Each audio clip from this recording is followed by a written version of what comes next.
destanıdır 15 Temmuz. Sokaklarda Sünnisi, Alevisi,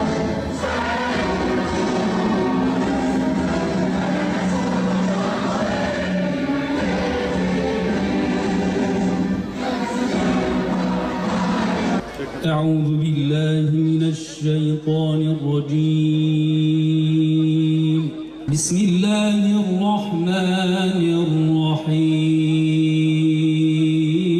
الرحيم ولا تحسبن الذين قتلوا في سبيل الله أمواتا بل أحياء عند ربهم يرزقون ذكر للعالمين لمن شاء منكم أن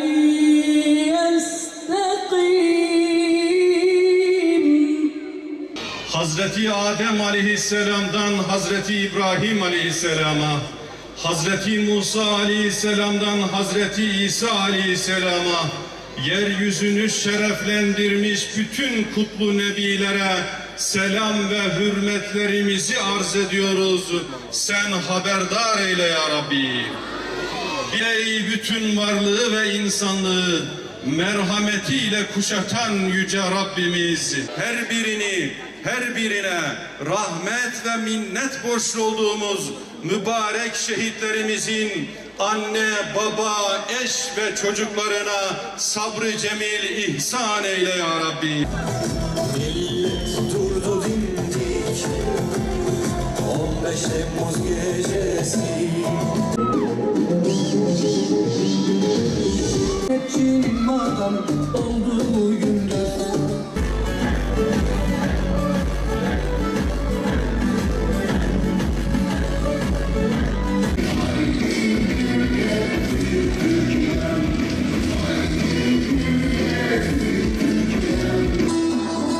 Heybelerin akışına ölürüm Türkiye'm, ölürüm Türkiye'm, ölürüm Türkiye'm. Heybelerin akışına ölürüm Türkiye'm. Batman, Türkiye'nin her sahasında, meydanında olduğu gibi Batmanlı da dimdik ayakta değil mi? Maşallah, barakallah. Batman, Rabbim eksikliğinizi vermesin. Batman, Rabbim düşmanın gönlüne korkunuzu koysun. Evet.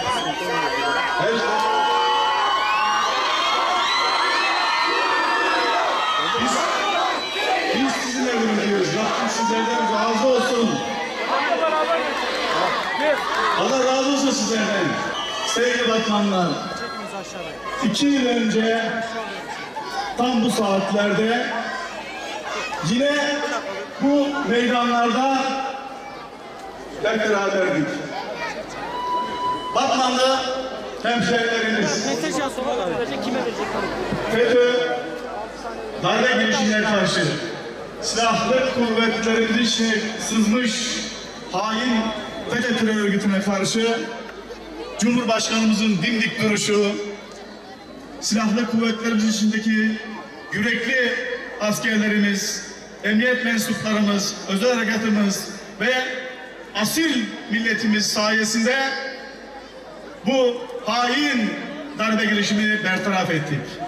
O ilk saatlerden itibaren bu meydanda hep beraberdik.